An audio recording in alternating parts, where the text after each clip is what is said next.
대부분 자전거 배울 때는 일로 넘어지면 반대로 틀다가 더 넘어지죠. 진짜 그 큰일 나요. 넘어지는 쪽으로 넘어져야 넘어져도 앞으로 넘어지지만 반대로 돌려서 넘어지면 머리를 다쳐요. 그러니까 안 되는 거예요. 그리고 자전거에서 가장 중요한 두 가지가 있어요. 첫째는 핸들을 잘 잡아야 돼요.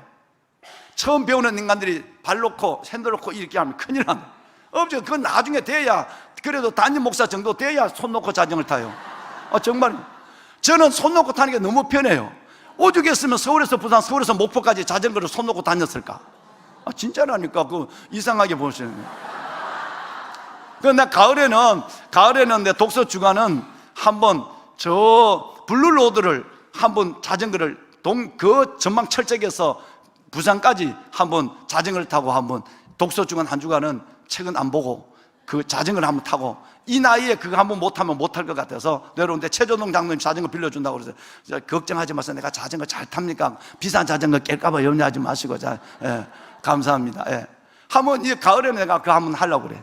근데 여러분, 반드시 자전거를 첫째는 핸들을 잘 잡아야 돼요. 그래야 넘어지는 방향으로 트니까. 두 번째는 페달을 밟아야 돼요. 그러니까 자전거는 움직이면서 배워야 되지, 앉혀놓고 스탠드 세워놓고 이리 틀어 저리 틀어 한번 해봐, 페달, 이게 안 된다. 그러면 그런 사람은 맨날 자전거 뒤에 타고 다녀야 돼. 뒤에 타고. 진짜 내가 자전거를 운전하면 움직여야 돼. 뭐 해야 돼? 움직여야 돼. 여러분, 움직일 때는 반드시 핸들을 잡아야 돼. 잡고 페달을 밟고, 그래서 해야 자전거를 배우지. 맨날 겁난다고 제자리에 서서 페달 밟고 하면 운동은 될지 몰라도 안 되는 거야. 뭔 얘기인가 하면, 여러분, 성령님이 이 외발 아니면 쌍발이라도 움직이는 자전거를 타려면 그건 기적이에요. 그렇죠? 외발이 넘어지지 않는다, 쌍발 이게 넘어지지 않는다, 이거는 자전거 못하는 사람에게는 기적처럼 보여요. 우리에게는 일상이지만 이게 기적이에요. 그러면 이 기적 같은 삶을 굴러가려면, 성령이 이끄는 삶을 살려면 반드시 두 가지. 하나는 말씀의 핸들을 꽉 잡아야 돼요. 두 번째는 뭐냐 하면, 여러분, 반드시 페달을 밟아야 돼요. 페달을, 말씀의 핸들을 붙잡고 페달을 밟는다는 말은 하나님의 말씀에 작은 것이라도 순종하는 훈련을 해야 하나님의 말씀을 붙잡고 순종하는 걸 보고 그 다음에는 성령님이 역사하는 거예요. 하나님의 영은 하나님의 말씀과 동떨어져서 일하는 법이 없는 거예요. 얼마나 많은 사람들이, 오히려 이런 사람도 있어요. 여러분, 속지 마세요. 나는 성령이 오면 말씀을 보지 않는다, 말씀을 보지 할 때 성령을 받는다, 이 사람은 다 지금 맛이 간 거예요. 말씀과 성령은 동떨어질 수 있다 없다? 없는 거예요. 하나님의 말씀을 꽉 붙잡아야 돼요. 내가 소령 때 장관에게 전역당할 뻔했는, 여러분, 그 사건도 바로 신사동에 있는 김옥숙 이단이죠. 감리교 이단이죠. 김옥숙 이단이 하나님의 계시감의 말씀을 보지 않는데 까만 치마, 사령 치마를 입고 있는데, 그래서 리버사이드 호텔에서 만났어요. 조폭을 데려 나왔어요. 그래서 내가 소령 계급장을 딱 따고 나갔거든. 그 하금을 볼 거. 아줌마는 이단 중에 무서운 이단인데 더 이상 말할 것이 없지만 하나님 앞에 말씀을 저버리는 그 사람은 무서운 거예요. 그때 막 장군들도 거기에 가서 별 달고 다니고, 이게 십자가 2돈짜리 1돈짜리 달고 다니는 엉터리 장군들이 많았어요. 그러니까 그 소령이 그걸 대적했으니까 장관님이 그 집회 참석하는데 장관님이 날 이걸 하는 거죠.